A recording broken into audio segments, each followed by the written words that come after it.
Il y avait d'ailleurs une question à Madame Tawada tout à l'heure. Quelle quantité produit-elle par jour? Bon, on espère qu'on va la revoir, en tout cas sur ce plateau.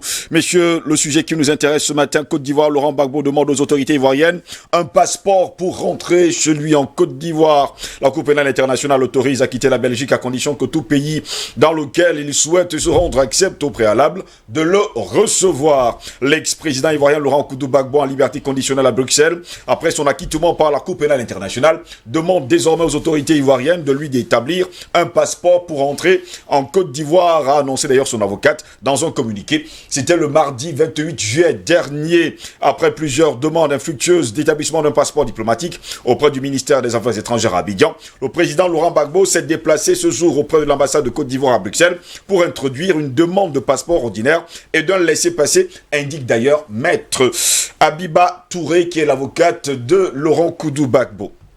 Le président Laurent Gbagbo compte sur la bonne volonté des autorités ivoiriennes afin qu'il lui soit remis son passeport ou un laissez-passer pour lui permettre de retourner dans son pays, la Côte d'Ivoire, poursuit d'ailleurs l'avocate dans son communiqué. En effet, à l'issue de son acquittement le 15 janvier 2019 et de la levée des conditions restrictives le 28 mai 2020, il est plus que temps pour l'ex-président ivoirien Laurent Gbagbo de rentrer chez lui, conclut-elle dans ce communiqué.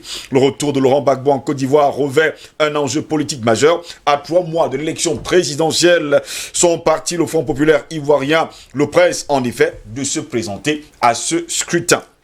L'ex-chef d'État entre 2000 et 2010 a été acquitté par la Cour pénale internationale du chef d'accusation de crimes contre l'humanité et libéré après 7 ans de détention à La Haye. La Cour examine actuellement la demande d'appel de la procureure de la Cour pénale internationale Fatou Bensouda. La Cour pénale internationale a refusé une demande de liberté sans condition présentée par M. Laurent Gbagbo, mais a cependant assoupli les conditions de sa liberté et conditionnelle, l'autorisant à quitter la Belgique, où il était assigné à résidence depuis son acquittement, à condition que tout pays dans lequel il souhaite se rendre accepte au préalable de le recevoir. On parle bien sûr des pays qui ont signé le traité de Rome. Ils sont 123 pays, ça il faut le préciser. Le gouvernement ivoirien a sollicité d'ailleurs, n'était pas joignable dans l'immédiat pour commenter le communiqué de l'avocat de Laurent Gbagbo. Par ailleurs, il faut dire qu'il a été condamné à 20 ans de prison par la justice ivoirienne pour le braquage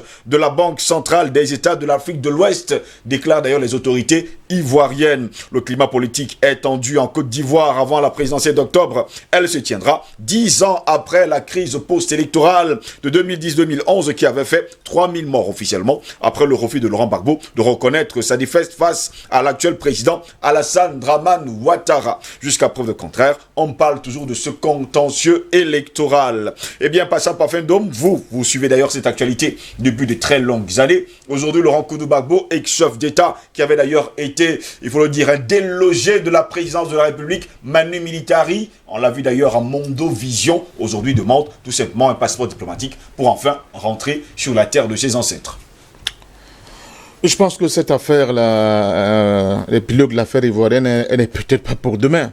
Pourquoi? Parce que nous sommes là face à une grosse difficulté pour le pouvoir actuel qui essaie, malgré en réalité les feux qui sont pratiquement rouges pour ce pouvoir, de passer en force. Oui. Et pour cela, ils essaient de mettre en place un certain nombre de stratagèmes. Ils ont déclenché cette opération en amont. N'oublions quand même pas que la crise post-électorale qui s'est passée en Côte d'Ivoire en 2010 et 2011 est l'une des grosses tâches, c'est comme ça que je l'appelle, que sur le visage de l'Afrique, parce que nous sommes en plein 21e siècle. Et qu'est-ce qu'on a vu? On a vu une puissance colonisatrice qu'est la France, décider de démontrer aux yeux du monde, surtout aux yeux des Africains, que tant que cette France n'aura pas donné son OK, aucune mutation, aucune transformation politique dans ces ex-colonies n'était possible. Et elle a fait de manière violente, dans une barbarie indescriptible.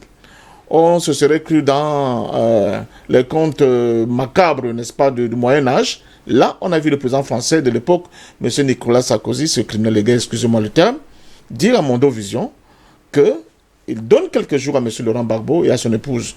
On ne sait pas ce que son épouse était venue faire dans cette affaire, Simone Gbagbo. Quelques jours, à défaut, il sera obligé de les déloger de là par la force. Alors, la question qu'on se pose valablement est de savoir en quoi un contentieux électoral peut justifier une hargne, mais surtout une détermination, j'allais dire, ce comportement violent de la part d'un État tiers, qui n'est ni africain, ni riverain de la Côte d'Ivoire, et donner les injonctions et à ce pays, mais surtout embarquer l'ONU, parce que c'est ça qu'il s'agit, dans une aventure comme celle-là. Aujourd'hui, quelques années après, il est prouvé que M. Nicolas Sarkozy a été tout simplement en pleine exécution d'un plan macabre du monde de la finance internationale pour imposer un nouvel agenda à la Côte d'Ivoire. Alors, pour le faire, ils ont utilisé beaucoup de repos. Ils ont essayé de créer ce qu'on appelle les RHDP, c'est-à-dire un ramassis de tout ce que se réclamait d'Houphouët. Ah, des Houphouëtistes. Alors qu'on ne sait pas très bien s'ils savent très bien ce que c'est Houphouët. Houphouët, c'est d'abord un nationaliste, même s'il a été au service de la France après.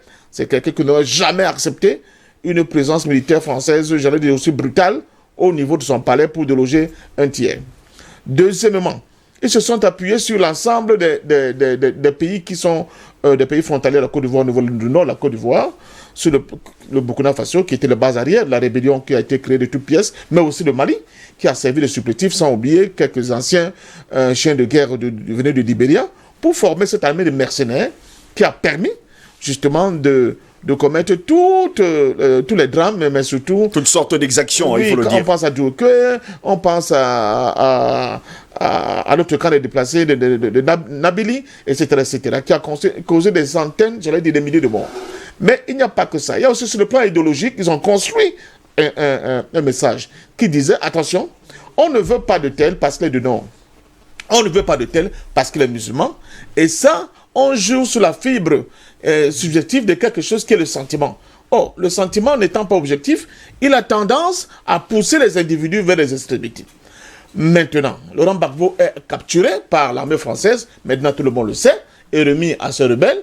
Quelque temps après, alors que la Côte d'Ivoire n'avait pas encore signé, n'est-ce pas, ratifié ce truc de Rome, le statut de Rome, oui. On le prend manu militari, on le remet à la CPI. Sauf qu'à la CPI, il y a un certain Ocampo, avec l'aide... Luis Moreno Ocampo. Voilà, cet Argentin brigand, maintenant ça se sait que c'est un brigand de grand chemin, avec l'aide de M. Choi, ce Sud-Coréen qui avait été emballé dans l'affaire. M. Ocampo essaye, mais on voit qu'il y a trop j'allais dire, d'accointance entre M. Ocampo et le pouvoir qui était en place à Abidjan. Par la force des armes, dont principalement M. Guillaume Soro, aujourd'hui, qui se retrouve aussi empêtré dans de sales draps. Alors, oui. M. Ocampo, ça gêne, les Africains commencent à tonner, nous tous, on commence à dire, c'est pas possible, cette Afrique, qu'est-ce qui se passe? Alors, qu'est-ce qu'on fait de nouveau? On crée ce qu'on appelle la doctrine des oppositions africaines. C'est-à-dire, on dégage Ocampo, qui est argentin, et on place maintenant une Africaine à la tête de la CPI pour continuer la sale besogne. Sauf que là aussi, on se rend compte que Mme Fatou Bensouda, bien que procureur au niveau de la CPI, mais son épouse a des relations incestueuses avec le monde des affaires en Côte d'Ivoire, le monde politique. À partir de ce moment, le grand tableau se met en place. Nous sommes en face là à une grosse cabale, nous sommes face là à un gros montage de toutes pièces pour essayer de condamner définitivement M. Laurent Gbagbo. Encore un nouveau grain de sable dans leur tapioca pour le dire, parce que la machine s'enraye. Pourquoi? Madame Bensouda, de son propre choix, descend en Côte d'Ivoire, fait le tri des témoins à charge contre M. Laurent Gbagbo. Tous ces témoins, autour de 800 et poussières, vont défiler devant cette tour à tour, oui. Tour à tour. Et, curieusement, presque tous ces témoins qui étaient à charge contre M. Laurent Gbagbo vont se transformer en témoins à décharge. Oui. Donc, c'est quelque chose de surréaliste pour la première fois dans le monde de voir un tel, soi-disant, procès qui se passe dans ces conditions. La CPI acquitte M. Laurent Gbagbo. Mais sauf que, sentant le boulet de canon venir, qu'est-ce que fait la justice ivoirienne aux ordres? Elle condamne M. Laurent Gbagbo dans un simulacre de procès par rapport au braquage de la BCAO, quelque chose comme ça, une connerie. Parce que Laurent Gbagbo, en tant que chef d'État, jusqu'à l'époque, avait le droit, c'est-à-dire de prendre toutes les initiatives permettant à l'État de Côte d'Ivoire de continuer d'exister. C'est un autre débat qu'on pourra faire notre jour. Alors, voilà le tableau. Donc, Laurent Gbagbo a quitté. La CPI met quand même des restrictions en disant, vous ne pouvez pas sortir, n'est-ce pas, des Pays-Bas. Et après, M. Laurent Gbagbo va en Belgique. On dit, vous n'avez pas le droit de vous déplacer hors de cette zone-là sans avoir l'accord de la CPI. Surréaliste. On a quitté un individu, mais il est encore pratiquement enchaîné à son lieu de détention. Finalement, il y a de nouveau des requêtes qui sont faites au niveau de la CPI et on dit à M. Laurent Gbagbo, on va assouplir tes conditions d'acquittement. Je crois que la jurisprudence par rapport au droit va commencer à s'exercer là-dessus. Alors, mais parmi ces conditions d'assouplissement, il a donc la possibilité de pouvoir rentrer chez lui. Et c'est ce qu'il fait. Il essaie par le biais de son avocat, Maître Habib Touré, de demander qu'on lui restitue son passeport diplomatique oui. En tant qu'ancien chef d'État. Ce que les gens oublient, c'est que M. Bédien a profité toujours de ce passeport en tant qu'ancien chef d'État. Donc, et M. Gbagbo essaie de demander restituer mon passeport diplomatique. Silence radio. Alors, pour ne pas laisser les affaires traîner, il se déplace lui-même et va à l'ambassade de Côte d'Ivoire en Belgique pour demander maintenant un passeport ordinaire à partir du moment où le passeport diplomatique lui avait été refusé. Là encore, on assiste à des choses incroyables. Au niveau de la Côte d'Ivoire, on dit à son casier judiciaire, il est comme ça. Son nom disparaît du fichier électoral. Après, quand son nom réapparaît, la date de naissance n'est plus exacte. Donc, c'est un ensemble de constructions qu'on met en place pour justement empêcher Laurent Gbagbo de rentrer. Or, le non-retour de Laurent Gbagbo en Côte d'Ivoire éloigne davantage la perspective de ce que tous les Africains appellent de tous leurs voeux, c'est-à-dire la réconciliation nationale en Côte d'Ivoire. Sans réconciliation nationale en Côte d'Ivoire, nous sommes dans une fuite en avant permanente. C'est pour cela que j'avais dit sur votre plateau, je me souviens plusieurs fois, qu'en réalité, malgré tout ce qui s'est passé, malgré ces milliers de morts, l'histoire tend une perche exceptionnelle à M. Alassane Dramane Ouattara. C'est à lui de la saisir. C'est de faire quoi, Steve? C'est d'organiser lui-même le retour de Laurent Gbagbo en Côte d'Ivoire. Et de repousser même à la limite cette élection, qui ne sera que source de problèmes. Et d'accepter d'organiser enfin de véritables palabres. Excusez-moi, oui. Le mot palabre en Afrique n'est pas seulement péjoratif, mais j'allais dire discussion, dialogue autour du feu pour déclencher le processus de réconciliation. Et moi, j'avais dit, la meilleure formule, en ce qui me concerne, c'était la formule sud-africaine, c'est-à-dire vérité, justice et réconciliation. Mais là, une fois de plus, après la mort de celui qui était désigné par M. Ouattara comme candidat à la prochaine élection, Amadou Gon Coulibaly, dont certains d'entre nous pensions même que, c'est-à-dire que l'épilogue de sa mort, certains étaient programmés déjà par le gouvernement Ouattara, M. Ouattara joue au jeu. Il va faire, soi-disant, un deuil. Il attend 40 jours de deuil musulman pour voir s'il va se présenter ou non. Il actionne ses sous-fifres au sein de partis qui font de tapage. Tu es le seul homme qui peut nous sauver. Mais ils oublient une chose. Ouattara a donné sa parole. Il va dire qu'il va transmettre le pouvoir à la future génération. Va-t-il se dédier? Va-t-il manger son chapeau? Mais surtout, continuer de mettre des embûches pour que Laurent Gbagbo ne rentre pas chez lui. Voilà le big picture qui nous attend au niveau de la Côte d'Ivoire. Les jours à venir, certainement à partir de cette semaine, seront riches en informations, surtout en émotions, mais en incertitude par rapport à la Côte d'Ivoire. Belle description en tout cas de tout ce qui se passe en Côte d'Ivoire depuis la crise post-électorale du côté de la Côte d'Ivoire. On va pas également oublier que celui qui était au départ, qui faisait des injonctions, Paul-Stéphane Nicolas Sarkozy, est devenu le conseiller, il faut le dire, le plus proche d'Alassane Dramane Ouattara. Mais il se sûr même qu'on lui aurait proposé le poste d'ambassadeur de la Côte d'Ivoire auprès de l'émir du Qatar. C'est tout dit. C'est tout dire. Et sans oublier également que de ce côté-là également, on ne va pas oublier que Blaise Compaoré est devenu également ambassadeur. Apparemment, il veut s'exiler au Togo maintenant parce que ça commence à sentir aussi au niveau de la Côte d'Ivoire. Et pendant ce temps, il y a également André Kisekanga. Bonjour, bienvenue à vous. Merci Jocelyn Goss de m'avoir invité. Bonjour aux autres panélistes qui sont là ce matin. Merci de la thématique que vous avez mise sur la table ce matin, il faut le dire.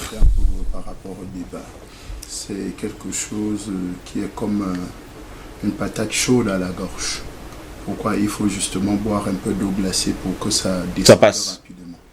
Et nous pensons que nous allons apporter justement cette eau un peu glacée ce matin pour que les Ivoiriens et les Africains qui attendent véritablement un changement au niveau de notre continent là puissent être satisfaits.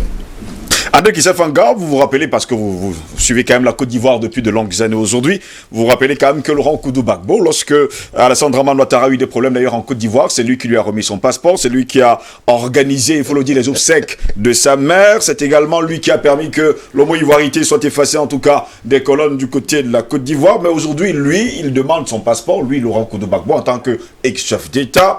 Autre problème qu'il a, c'est que jusqu'à preuve du contraire, on ne lui verse pas son salaire d'ex-chef d'État. Trop de problèmes d'ailleurs. Il est allé voir justement l'ambassade de Côte d'Ivoire en Belgique pour qu'on lui donne son passeport diplomatique. Jusqu'à preuve du contraire, c'est toujours aussi caduc. Écoutez, tous ces faits présentent à la face du monde la vraie image ou bien le vrai visage de M. Alassane Dramane Ouattara. Pourquoi je le dis? Parce que quand on a dit que c'était un menteur patenté, les gens croyaient qu'on était en train de... On exagérait ou on parlait mal d'un chef d'État. Quand nous avons dit que c'était un assassin, on a dit que non, oh là là, vous êtes... Vous voyez aujourd'hui que même le sentiment de reconnaissance, M. Alassane Dramane n'a pas. Donc même avoir le sentiment que « ce monsieur m'a fait du bien hier ». La mère du président Laurent Koudou-Gbagbo est morte. Gbagbo n'a pas pu faire le deuil de sa mère. Mais alors que la mère de M. Alassane Dramane Ouattara, ses parents ont eu des difficultés quand il était justement dans une posture de condamner et de rechercher parce qu'il y avait un mandat international contre M. Alassane Dramane Ouattara, le président Laurent Koudou-Gbagbo l'a permis. D'abord de soigner ses parents, de soigner sa mère, et de deux encore lui donner un passeport pour qu'elle puisse revenir en Côte d'Ivoire, ou bien pour qu'on puisse faire son deuil. Vous voyez qu'aujourd'hui, M. Alassane Dramane Ouattara présente le visage justement de ce que nous appelons le néocolonialisme. Parce qu'en réalité, il ne fait qu'obéir aux ordres de Paris. Parce que la vérité, c'est que si ça ne dépendait que d'Alassane Dramane Ouattara, il aurait déjà déposé les valises et il serait déjà parti depuis longtemps. Parce qu'en réalité, sa place n'est plus en Côte d'Ivoire. Sa place n'est plus en Côte d'Ivoire, pourquoi? Parce que le coup de 2010-2011 était véritablement un coup où lui-même ne savait pas qu'il allait être à ce niveau-là aujourd'hui.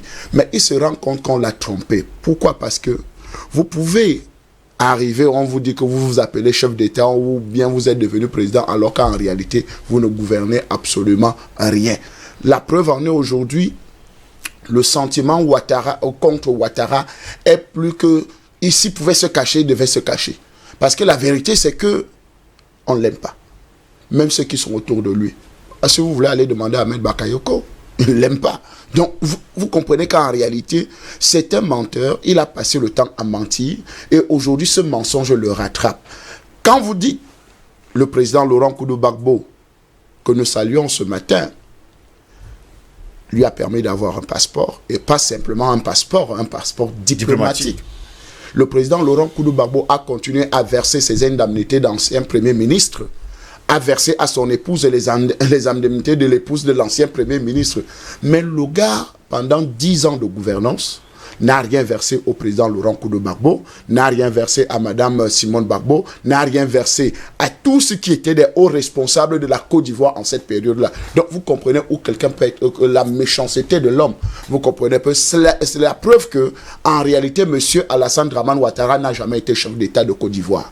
C'est un sous-préfet, c'est un parvenu, c'est quelqu'un qu'on a parachuté à la tête d'un pays qu'on appelle la Côte d'Ivoire. Donc, avec ce parachute aujourd'hui, il peut s'envoler comme il veut. C'est pour ça qu'il peut s'aligner, on ne va pas refaire l'histoire, il peut s'aligner des services, il peut s'adjuguer des services des hommes comme Blaise Compaoré, il peut comme Nicolas Sarkozy, M. Bensouda, Madame Bensouda, et toute cette clique de mafieux, vous comprenez un peu aujourd'hui. Et d'ailleurs même, l'alliance même avec le Maroc est très suspecte, parce que quand le Maroc veut venir dans la CEDEAO, vous pouvez comprendre le jeu trouble que le Maroc a joué dans cette guerre-là. Donc, nous pensons aujourd'hui que les vérités sont en train d'être vues par tout le monde. Nous l'avons déjà vu, nous l'avons dit. Mais aujourd'hui, la preuve est là que M. Ouattara est méchant. Il n'est pas seulement menteur, mais il est méchant. Et sa méchanceté se voit au vu et au su de tout le monde. Parce que quelqu'un ne peut pas vous aider hier. Et aujourd'hui, vous pensez que non, lui, il ne mérite absolument rien. S'il y avait quelqu'un qui devait normalement sauter sur l'occasion, bondir sur l'occasion, comme le disait Parfait Ndom aujourd'hui. C'est pas encore tard, non? Il peut toujours bonder sur l'occasion.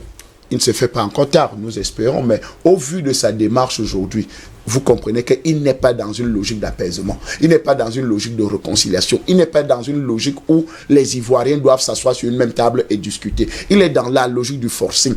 Et d'ailleurs, nous allons voir ce que le petit Macron va faire. Parce que il nous a dit que non, M. Alassane Dramane Ouattara est le plus grand démocrate de l'Afrique. Parce qu'après 2 mandats, il a annoncé qu'il ne se présentera plus à l'élection présidentielle. Et M. Macron a levé une fois. Allez, félicitations vraiment, M. Ouattara. Vraiment, vous êtes... Avant même cette déclaration de Ouattara, il faut bien préciser. Vous êtes. Nous allons voir maintenant ce que Macron va dire tout à l'heure quand M. Ouattara sera candidat. Ce qu'il va encore dire. Donc, vous comprenez que dans cette logique-là, nous sommes en attente. Parce qu'en réalité, le mensonge a longtemps duré. Il faut maintenant que la vérité se voie au grand jour. Et cette vérité-là commence à déjà être en train de s'étaler au jour le jour. Merci beaucoup pour votre réaction, André Kessefanga. Je vais prendre d'ailleurs une réaction de Olivier Boko. Il dit bonjour DBS TV matin. Depuis Lomé, je pense que ce sera difficile pour M. Gbagbo de rentrer dans cette période d'élection si tendue. Peut-être après les élections, c'est possible qu'il rentre. Que pensez-vous de cette réaction de notre internaute Olivier Boko ce matin? Écoutez, je voudrais faire une analyse à 2 niveaux. Le premier niveau va reporter sur les instruments juridiques. Pour indiquer quoi? Pour indiquer que octroyer un passeport diplomatique à M. Laurent Gbagbo, ce n'est pas un service qu'on lui rend. C'est un droit constitutionnel. Ce sont les dispositions de la loi fondamentale de la Côte d'Ivoire qui indiquent cela. C'est-à-dire que chaque ancien chef d'État, chaque premier ministre, ou alors chaque président du Parlement ivoirien, en tout cas tous les hauts responsables de la haute sphère de l'État ivoirien bénéficient d'un passeport diplomatique. C'est une disposition constitutionnelle. Disposition constitutionnelle. C'est une disposition constitutionnelle. Oui. Au sortir de cette émission, il faut aller lire la Constitution ivoirienne. Donc, ce n'est pas un service qu'on lui rend. Maintenant, comme il ne veut pas de problème, il se remet dans le même niveau, au niveau d'un citoyen lambda ivoirien, pour solliciter l'octroi d'un passeport ordinaire. Je voudrais ici préciser que, au regard, au thème du procès en acquittement que vous avez souligné tout à l'heure, et selon les indications, n'est-ce pas, de la Cour pénale internationale, M. Laurent Gbagbo avait la possibilité de choisir un autre pays ayant ratifié le statut de Rome. Mais il a choisi de retourner dans son pays. Donc moi je pense que de ce point de vue, il y a 2 problèmes qu'il faut soulever. Le premier problème, c'est que sur le plan politique, eh bien, Laurent Gbagbo pose un problème en Côte d'Ivoire. Du moins, son retour posera un problème en Côte d'Ivoire. Parce que si d'aventure il pose ces problèmes en Côte d'Ivoire, ça va bouleverser, n'est-ce pas, le paysage politique, si vous voulez, les cartes. Ça va bouleverser toutes les cartes. Oui. La seconde chose, et si les autorités ivoiriennes, notamment le régime ivoirien, étaient sereins, puisque justement, il est question, dès qu'il met ses pieds en Côte d'Ivoire, il s'est tout de suite interpellé, puisqu'il a été condamné par contumace. Ça devrait donc être du pain béni pour la justice ivoirienne. C'est-à-dire que si Gbagbo met ses pieds en Côte d'Ivoire, on l'interpelle tout de suite. Mais pourquoi est-ce qu'ils ne prennent pas ces risques? Ça devait être intéressant pour la justice ivoirienne. Mais ce n'est pas fait. La seconde lecture que je voudrais faire, c'est quoi? C'est que, et là ça concerne d'abord la Cour pénale internationale, parce qu'aujourd'hui nous avons en parallèle la gouvernance à la Candide, qu'aura été le régime ivoirien, de Laurent Gbagbo, parce qu'il a été très candide. Il a certes commis des erreurs, mais il faut les contextualiser. Vous avez également de l'autre côté la gouvernance à la Jean-Paul Sartre de M. Alassane Dramane Ouattara. Alors, ça pose donc problème. Maintenant, est-ce que c'est une gouvernance qui est faite de cynisme Peut-être que quelqu'un va me dire du réalisme, mais je ne pense pas que c'est du réalisme. Parce qu'il faut quand même dire une chose qui est fondamentale. C'est qu'aujourd'hui, M. Alassane Dramane Ouattara se retrouve entre deux feux. Le premier feu, le retour de Laurent Gbagbo en Côte d'Ivoire va bouleverser, comme il a indiqué tantôt, les cartes. Déjà, au sein de son propre camp, ça fait problème. Le RHDP, ça fait problème. Il y a des velléités contestataires là-bas. Contre lui-même. Donc, le RHDP est divisé. Maintenant, ça va donc exhumer certains dossiers du placard qui concerne M. Alassane Dramane Ouattara, parce que ça aussi c'est important. Il y en a plein de cadavres dans le placard, dans son placard. Tout à l'heure, vous avez parlé de 3000 morts. Il y a eu plus de 7000 morts en Côte d'Ivoire lors de la crise post-électorale. Qui peuvent être portés sous la responsabilité de M. Alassane Dramane Ouattara, puisque c'est lui le bénéficiaire de cette tuerie. Donc, de ce point de vue, le moment venu, l'histoire va régler ces comptes-là. Les internautes ont l'habitude de dire que quand nous parlons de la Côte d'Ivoire, nous lapidons Alassane Dramane Ouattara. Oui, nous lapidons. Vous pouvez passer par le numéro qui s'affiche en bas de vos écrans. Oui, nous lapidons. Pour la réaction sur WhatsApp. Nous lapidons Alassane Dramane Ouattara, mais on doit le lapider. C'est tout à fait logique qu'on le lapide. Je voudrais répondre à votre question, grand frère Parfendom. Alassane Dramane Ouattara ne va pas respecter sa parole. Merci Albert Anatole. Non, je n'ai pas conclu, s'il vous plaît. Allons-y rapidement. Il ne va pas respecter sa parole. Il n'a jamais respecté aucun engagement qu'il a tenu depuis qu'il est arrivé aux affaires. On l'attendait sur un projet qui est crucial et essentiel pour les Ivoiriens, le projet de réconciliation nationale. Il n'a pas fait. Il n'a jamais fait. On attendait qu'il ne renouvelle pas les accords de coopération entre la Côte d'Ivoire et la France. Il l'a fait. Il a même permis à la France de construire une base militaire derrière le palais de Côte d'Ivoire. On attendait à ce qu'il n'y ait pas de conflit d'intérêts, de délit d'initié entre le patron du parquet de la CPI, la patronne du parquet de la CPI et son époux. Il y a conflit d'intérêts.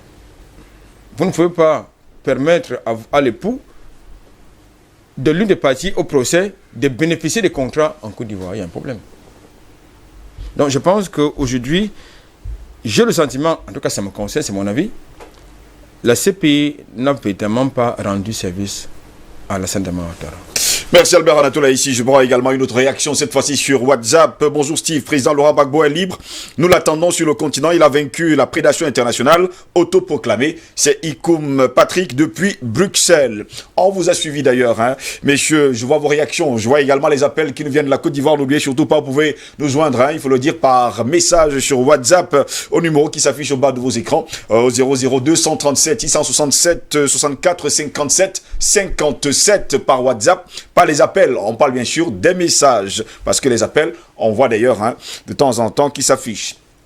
Je me tourne vers Eric Bébin-Bika, jusqu'à preuve de contraire, on parle de Laurent Gbagbo. D'ailleurs, il y a Ikoum Patrick qui trouve qu'il faut à tout prix qu'il rentre. Il est libre. Oui, il est libre. Il est libre. Mais là, c'est la première fois qu'on voit un homme libre rester quand même enchaîné du côté de l'Europe. C'est la première fois qu'on le voit.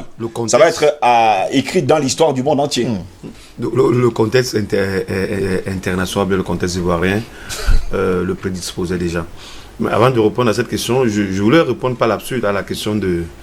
En fait, à l'interrogation d'Albert Anatole ici, en disant sur le cas Ouattara qui n'a jamais respecté sa parole. Non, il a toujours respecté sa parole. Sauf qu'on l'attend au dernier piédestal. Quand il a dit « je vais rendre la Côte d'Ivoire ingouvernable », il a réussi à rendre la Côte d'Ivoire ingouvernable. Il a dit « je passe le pouvoir à la nouvelle génération ». On espère qu'il passera le pouvoir à la nouvelle génération. La nouvelle génération, c'était 65 ans. Hein. C'est un homme de parole. C'est comme ça que les Ivoiriens essaient un peu de caricaturer sa posture actuelle. Il a toujours dit et il a fait. Donc on espère que cette fois-ci, il va pouvoir faire. Parce que s'il ne le fait pas, il va se dédire et il va un peu diluer son principe de gentleman agreement. Pour dire, pour le cas ivoirien, ce n'est pas surprenant. Parce qu'il ne faut pas oublier que Laurent Gbagbo reste extrêmement populaire en Côte d'Ivoire. C'est un homme du passé, mais il est également inscrit comme étant un homme d'avenir. Et il est si important pour la Côte d'Ivoire qu'il serait l'une des pierres qui va solidifier la réconciliation en Côte d'Ivoire. On l'a dit sur ce plateau, il y a à peu près plus de 10 ans que les Ivoiriens attendent que leur patron, leur président revienne pour que le cœur s'apaise. Il y a eu des tentatives de mise en place des mécanismes de réconciliation. Charles Kolambani, qui était le premier ministre de Gbagbo, a piloté ce comité-là. Mais je pense que alors, avant même la fin, avant qu'il ne rende la copie, il avait déjà démissionné. Aujourd'hui, c'est quelqu'un qui a littéralement disparu de l'univers politique ivoirien, parce que je pense qu'il a été un transfuge du PDCI, si je ne me trompe pas. Donc, nous sommes là face à une situation de haine. Je l'ai dit sur ce plateau aussi, que la logique de M. Ouattara, c'était non pas de pouvoir rechercher la réconciliation au sein des cœurs meurtris des Ivoiriens, c'était de se venger. De se venger de quoi et de qui? Parce que, Parfait l'a dit tout à l'heure, il y a eu des questions tribales, des questions de sociologie qui ont été introduites dans la crise la crise ivoirienne depuis les années 2002, qui a connu son épilogue en 2011, avec les séparations de Gbagbo dans son bunker, dans son palais par l'armée française. Et on a remis donc, après cet acte-là, on a remis Gbagbo entre les mains des troupes de Ouattara. Il ne faut pas oublier, il y a une image où on présente Ahmed Bakayoko qui réhabille Gbagbo après que ce dernier ait subi les humiliations de la part des mercenaires de Ouattara. Bon, aujourd'hui, nous sommes face à une élection qui doit avoir lieu dans 2 mois. Octobre prochain, 31 octobre, si je ne me trompe pas. Et tel que les jeux sont partis, il y a 2 challengers. Il y a d'un côté Konan Bédié et de l'autre Ouattara, qui, il faut le dire, ont uni leurs forces en 2010 pour faire partie Gbagbo du pouvoir avec... Et il y a d'ailleurs 3, hein. Voilà. Guillaume Soro, Henri Konan Bédié et Alassane Ouattara. Soro est en le cas. À cette époque-là, il était un peu comme le nègre de service. Il faut le dire. Parce qu'à un moment, Soro a joué ce jeu-là. C'est-à-dire, quelqu'un qu'on pouvait utiliser pour ramener la paix, Gbagbo l'a fait, en le nommant en 2007 comme Premier ministre. Et d'un autre côté, quelqu'un qui s'est retourné contre son ancien maître, en fait, entre guillemets, pour se rallier du côté des maîtres du monde, avec la fameuse communauté internationale choisie pour la circonstance par un certain nombre d'élites. Parce qu'il faut le dire, vous avez évoqué tout à l'heure le cas de M. Choi. Après, on n'a plus entendu parler de Choi. Hein. Depuis 10 ans, on entend plus parler de Choi. Il n'est plus haut commissaire des Nations Unies, nulle part dans le monde, à part son action flamboyante qu'on perpètre en Côte d'Ivoire.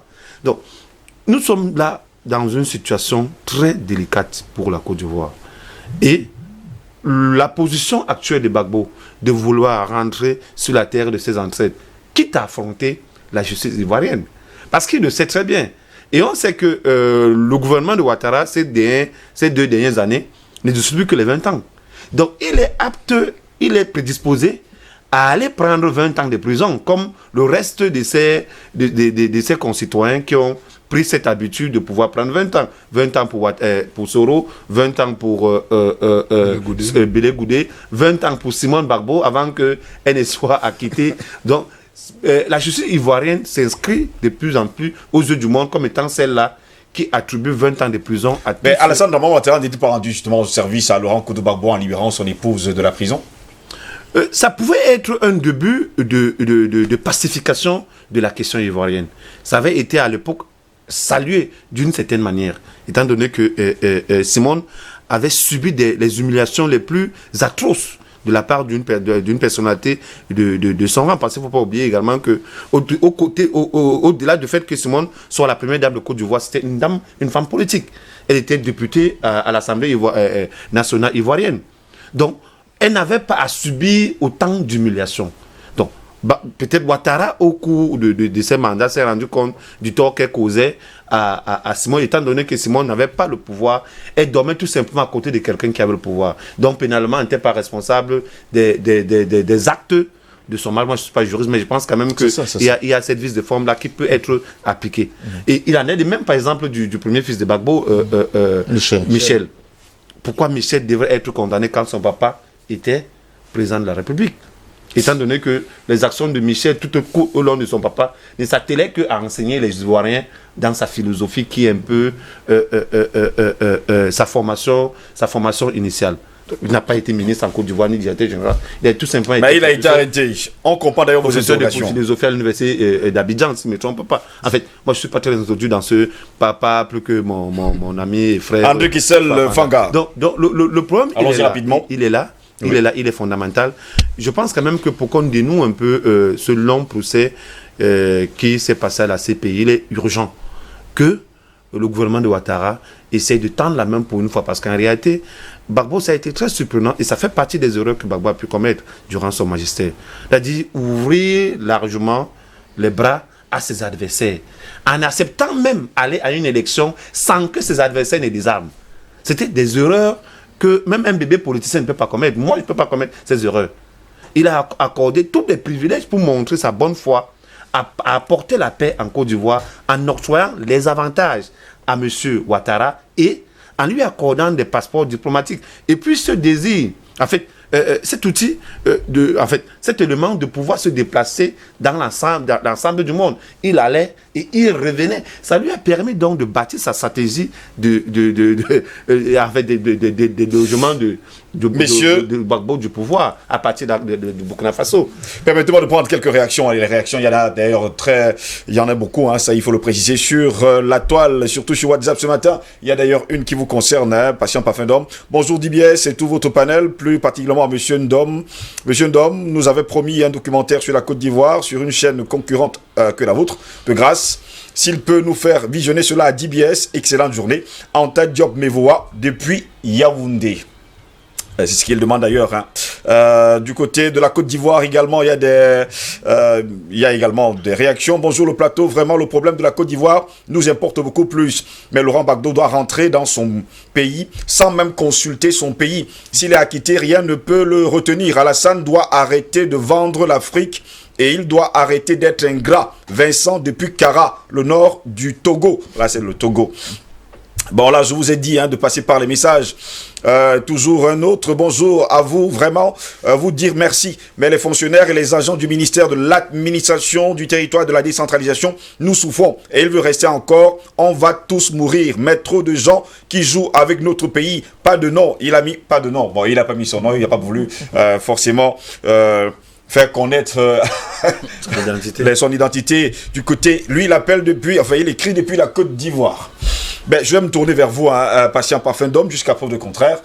Laurent Gbagbo, comme le disait d'ailleurs Éric Pépin-Bicaye, a fait certaines erreurs. On ne va pas lui dire quand même qu'on va lever un blanc-seing. Vous savez, dans le pouvoir, il y a pas mal d'erreurs qu'on fait. Mais il y a également de très belles choses qui ont été faites par Laurent Gbagbo. Ne serait-il pas justement un danger s'il rentrait justement en Côte d'Ivoire avec tous ses ennemis qui y sont aujourd'hui?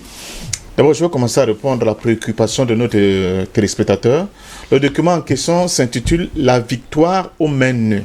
Oui. C'est un document qui a été fait par un cinéaste ivoirien qu'on appelle Sidiki Bakaba, dont je lui demande de gratter de ce côté-là. Moi, je l'ai au Cameroun, je ne sais pas comment de le faire parvenir.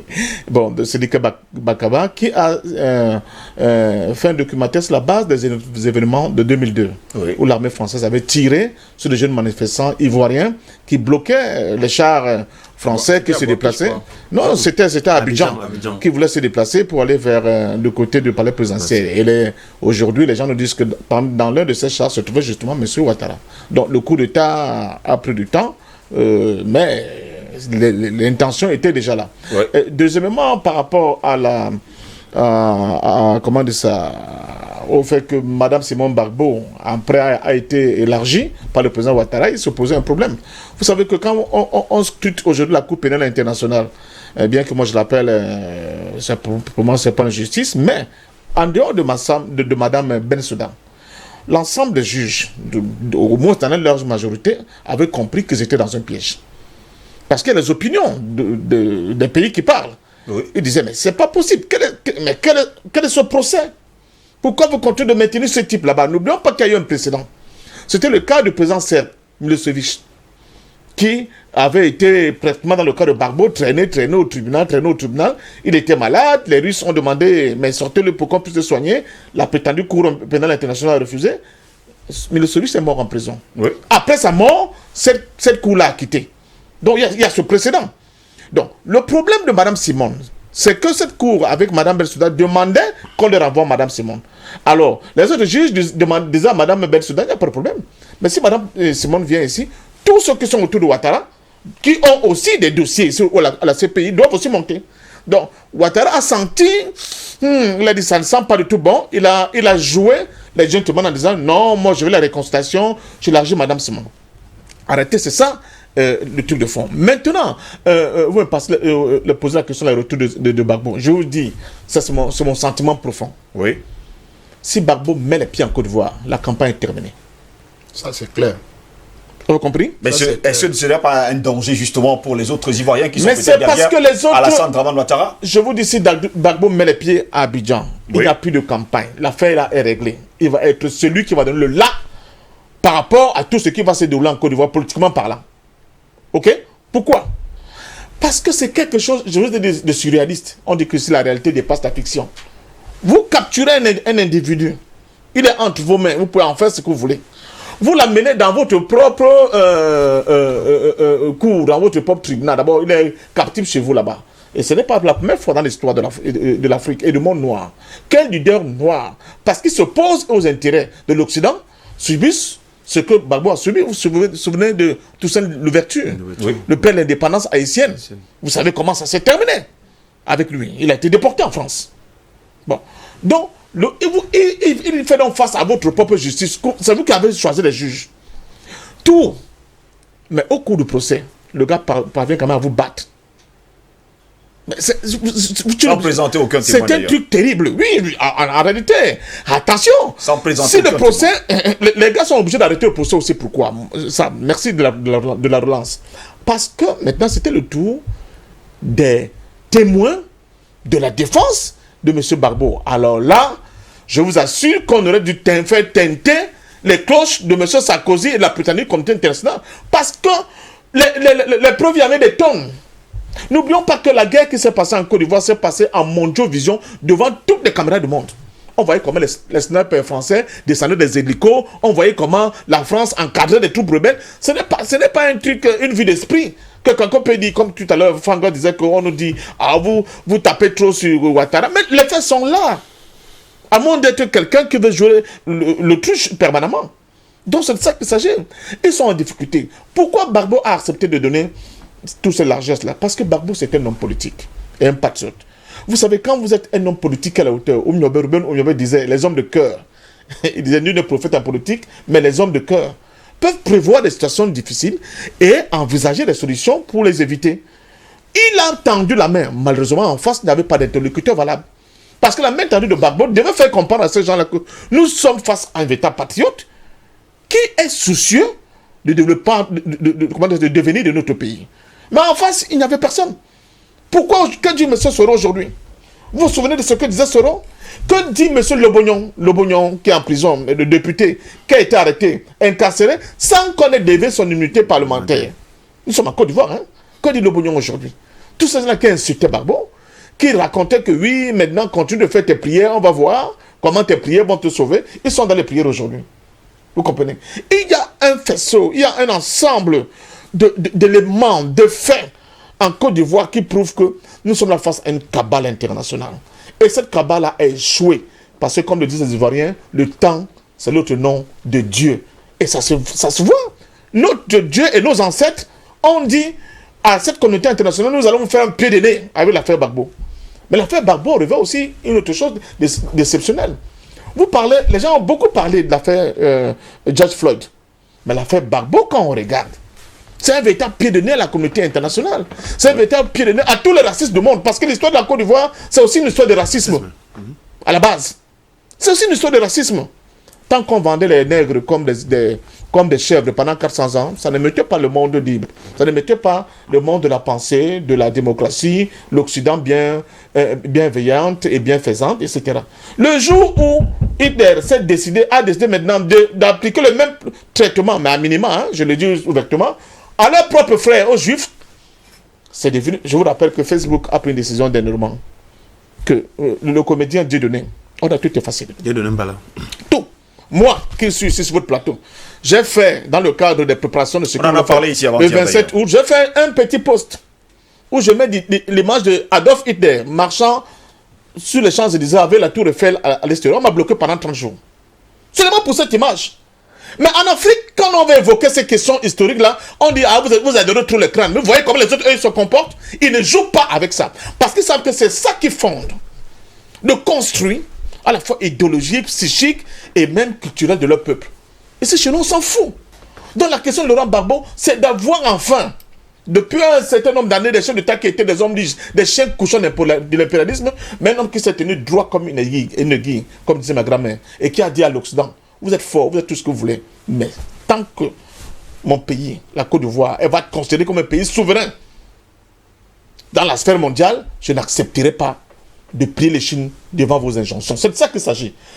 Et dans le fond de l'affaire, une fois de plus, la Côte d'Ivoire était quand même le premier producteur de cacao au monde. Oui. Vous vous souvenez de ce qui s'est passé avec le président Houphouët quand on avait baissé une fois de plus une année les prix du cacao. Il a dit, je ne vends pas mes fèves à ce prix-là. La Côte d'Ivoire était le seul pays qui avait un carré de dock au port de New York. Donc la Côte d'Ivoire vendait son cacao lui-même sur le marché international. Au prix qu'il imposait, on a dit, ah, le petit nègre là, il commence à prendre des ailes. Hein. On va le souffler dans les ailes. Conséquence, ils ont maintenu le prix du cacao. On a vu la production cacaoyère ivoirienne être brûlée par les Ivoiriens eux-mêmes. Bon, on a dit, à partir de ce moment-là, non, on ne peut pas avoir un tout jeté comme ça.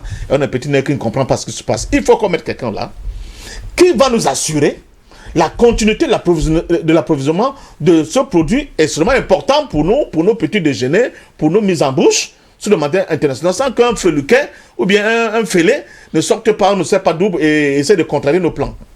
C'est ça qu'il s'agit, c'est l'affaire du cacao à la base. Quand je parle de la finance internationale, il fallait domestiquer le premier producteur mondial de cacao, comme on a domestiqué tous les autres producteurs dans des autres minerais en Afrique. Dites-moi un seul pays en Afrique, nous produisons le cacao. Le caoutchouc. Non, prenez le cacao. Je vais vous faire une petite démonstration. Cacao, Côte d'Ivoire, premier producteur mondial. Le deuxième, c'est qui? C'est le Ghana. Après, tu as le Nigeria, tu as le Cameroun, tu as les autres petits pays, le Congo, la Guinée équatoriale, je ne sais pas, qui produisent le cacao.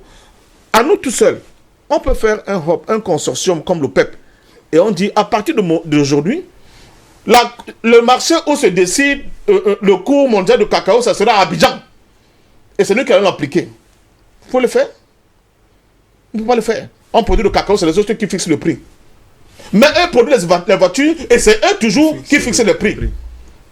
Ils prennent l'uranium chez nous et la France, curieusement, est devenue le premier producteur d'uranium au monde. Il n'a pas une once d'uranium en France. Il y a du bois tropical. Hein? Où il y avait le sommet de Rio, où on devait parler des forêts tropicales dans le monde. Et M. Sarkozy était devant et tous les chefs d'État étaient derrière. Et c'est lui qui parlait des forêts tropicales. Mais c'est quoi cette histoire? C'est ce que M. Laurent Gbagbo a dit. Non, ça suffit. Terminé. Il faut revoir une vidéo de Laurent Gbagbo, je crois l'une des dernières, où il parle de la souveraineté africaine, où il explique le panafricanisme. Vous comprenez que ce monsieur était arrivé à un niveau tel qu'il fallait lui faire plier les chines. Les Anglais disent tu déterres. On a voulu donner l'exemple aux autres que celui qui va essayer de lever la tête, voilà ce qui va lui arriver. Les humiliations. Tout à l'heure, Fanga parlait de la maman de Laurent Gbagbo, qui a été enterrée sans qu'on puisse permettre à son fils, qui en avait d'avoir fait la demande, de venir enterrer sa mère et même de retourner à la CPI après. On a refusé. Mais moi, j'ai vu des rebelles de M. Ouattara et Soro donner des coups de pied à l'arrière-train de la maman de Simon Gbagbo. Vous imaginez jusqu'à quel niveau on peut humilier un individu? Mais Fanga n'a pas tout dit. Quand la maman, prétendue maman de M. Ouattara tombe malade, qui l'évacue? C'est Gbagbo. Qui paye les frais? C'est Gbagbo. Quand elle décède et qu'elle rentre, et qu'on ramène son corps, qui organise ses obsèques? C'est l'État de Côte d'Ivoire. Mieux encore, le président Gbagbo lui-même s'est déplacé pour aller assister à ses obsèques. Mon cher ami, les gens oublient. Tout à l'heure, tu parlais, mais il y a des pressions. Thabo Mbeki peut le témoigner aujourd'hui. Ouattara avait un problème de nationalité. Il n'était pas ivoirien. C'est à Pretoria que Mbeki et les autres vont le faire pression, dire non. Si tu continues à insister ici, les gens vont penser qu'il y a un problème derrière. S'il te plaît, président, donne la nationalité à ce monsieur. Gbagbo, lui, il a su la nationalité ivoirienne, qui lui donnait le droit de participer aux élections. Mais aujourd'hui, que la CPA a quitté Gbagbo, on refuse de remettre un passeport diplomatique à Gbagbo. Je crois que nous sommes là face aux hésitements, mais moi j'appelle ça, ce sont les derniers soubresauts de la phalène. Parce que ce que vous appelez le RHDP là, c'est fini, c'est terminé. C'est le RDR qui est revenu à sa cellule de base. Le RHDP, c'est terminé. Pourquoi le RHDP s'est terminé? Tous les alliés qui ont fondé le RHDP, je voulais citer, M. Bédier, il a fait quoi? Il a fait défection. M. Soro, il est pratiquement en guerre contre l'autre. Les Kablans d'un camp qui étaient encore les mercenaires ils sont partis. Mabri Troaqueuse, voilà, Mabri, voilà. Parti. Qu'est-ce qui reste autour de Ouattara? Rien. Finalement, messieurs, on comprend. C'est pour cela que cette élection est une élection pleine d'incertitude pour les vainqueurs d'hier. Oui.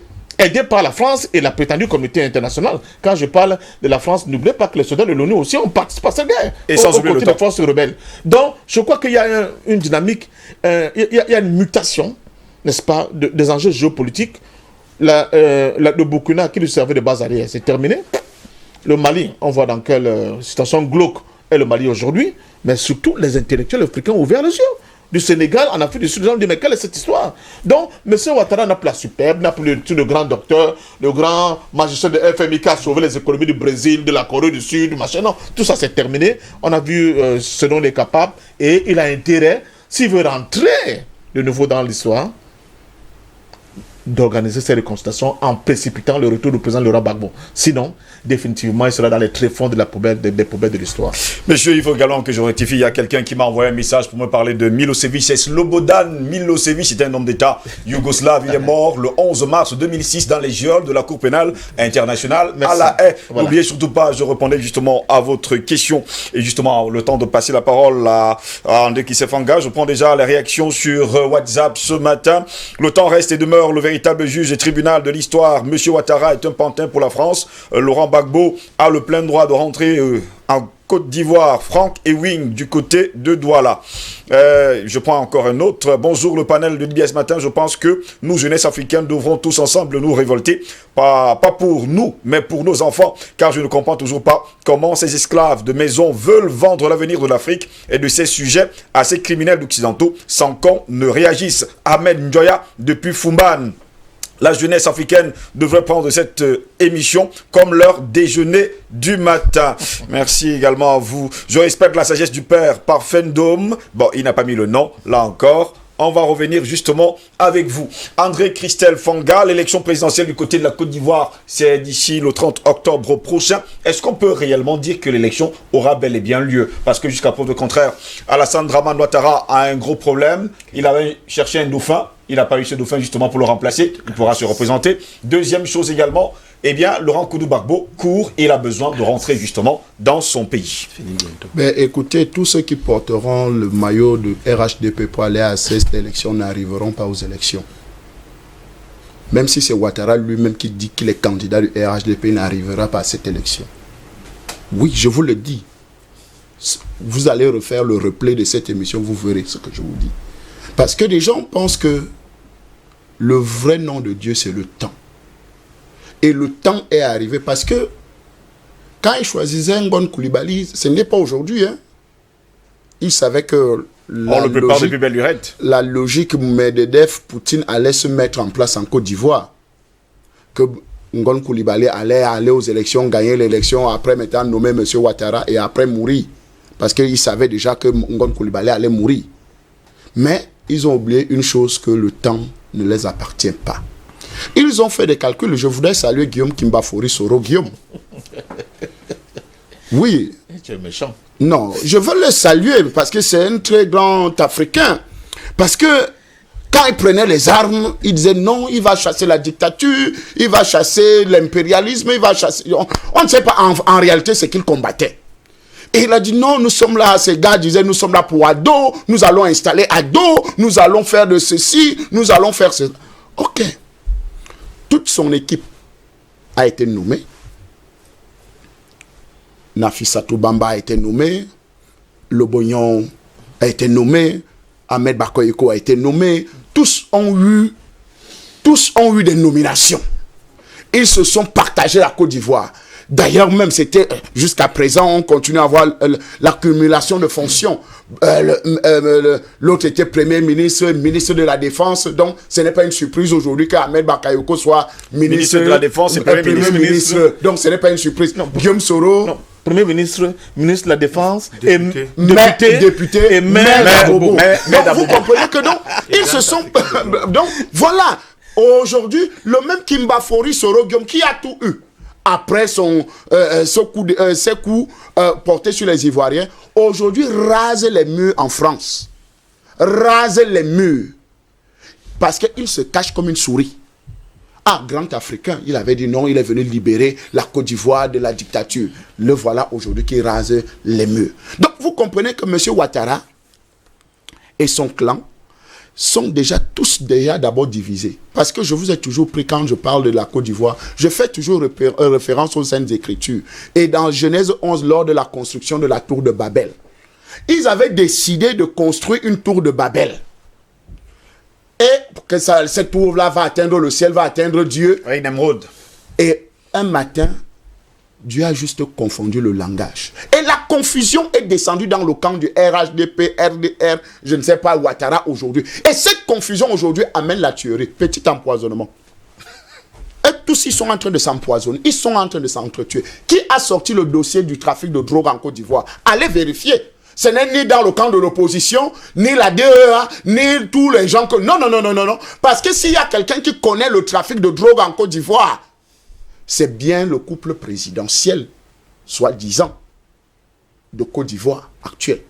Donc, c'est eux qui ont livré M. Ahmed Bakayoko à la vindicte populaire. Dit que voilà, vous ne pouvez pas faire confiance à un tel homme, c'est un trafiquant de drogue.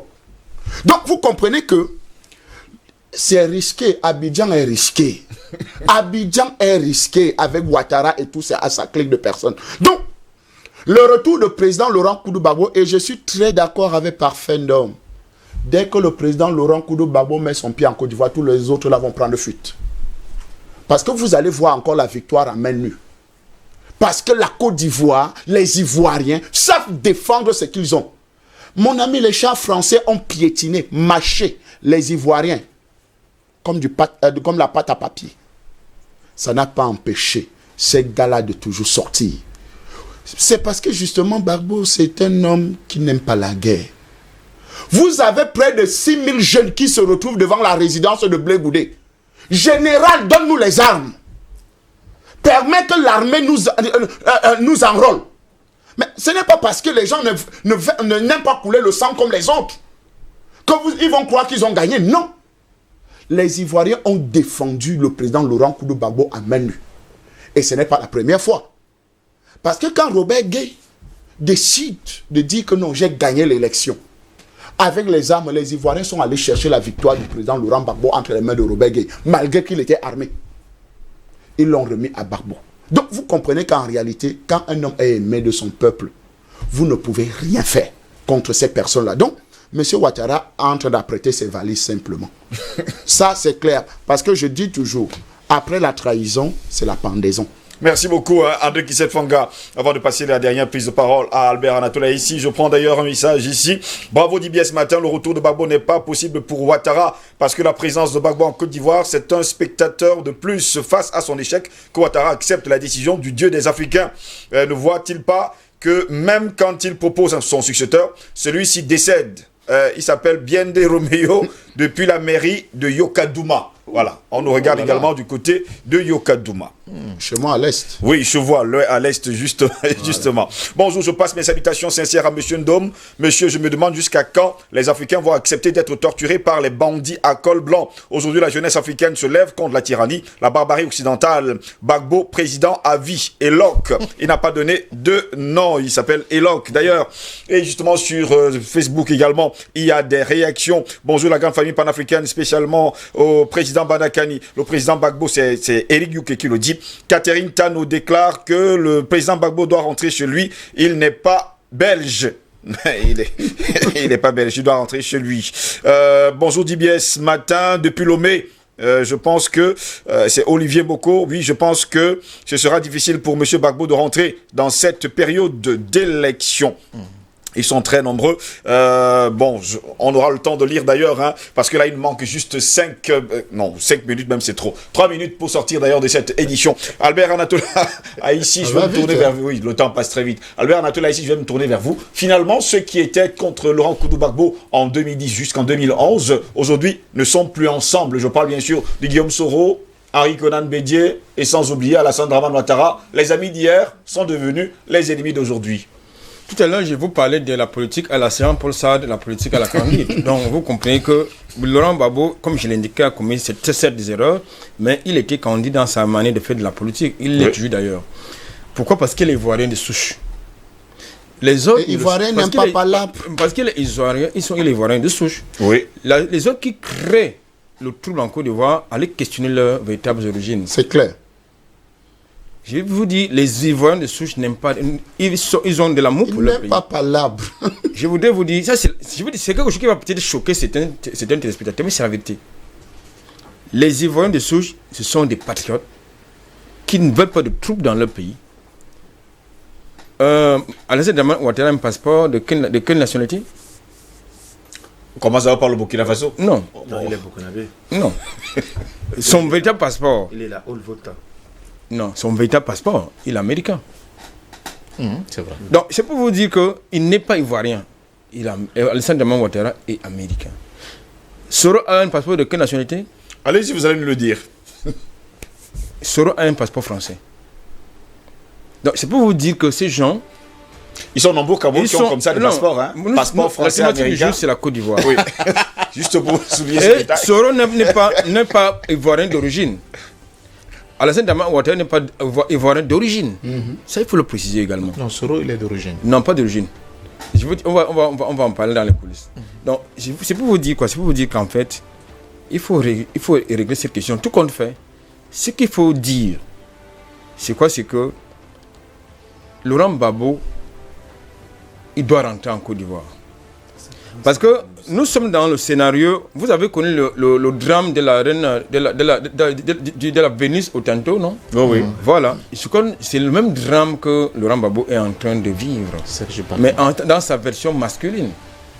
Sauf que devant lui, il n'y a pas de danseurs, il n'y a pas de gens qui viennent toucher son popotin avec des parapluies. Là, c'est la seule différence. Sarge Batman. C'est la seule différence. Voilà donc, c'est la situation qui se pose.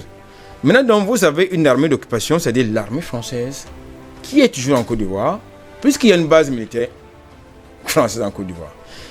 Tout récemment, Laurent, comment vous l'appelez, Alassane Dramane Ouattara, pendant que les Ivoiriens ont besoin de logements sociaux, notamment dans les bas-fonds, du Pougon et autres, Boaké, lui, il dépend des milliards pour acheter des armes. Pour en faire quoi? Allez savoir. Donc moi je pense qu'aujourd'hui, cette élection qui se profile à l'horizon, si jamais elle a lieu, c'est justement la grande interrogation. Je crois que ce sera une élection apaisée, mais je ne pense pas du tout. Parce que les indicateurs politiques qui viennent du côté de la Côte d'Ivoire, que les Ivoiriens m'excusent d'être un prophète de malheur, ce que je ne leur souhaite pas, mais les indicateurs sont pratiquement aux jaunes. Merci Albert Anatola ici ce matin. Je vais prendre un dernier message. Je sais que vous écrivez. Bonjour à tout le panel. L'Afrique meurt à cause de ses enfants qui sont entrés dans les sectes des Occidentaux. Franc-maçonnerie, Rose-Croix, Illuminati. Et on leur dit qu'ils sont puissants et honte l'armée occidentale est derrière eux. Patrick, depuis Douala, vous êtes l'émission de l'heure par la qualité des thèmes et des invités. Steve. Oh, je vais pas lire ça. Mais merci quand même.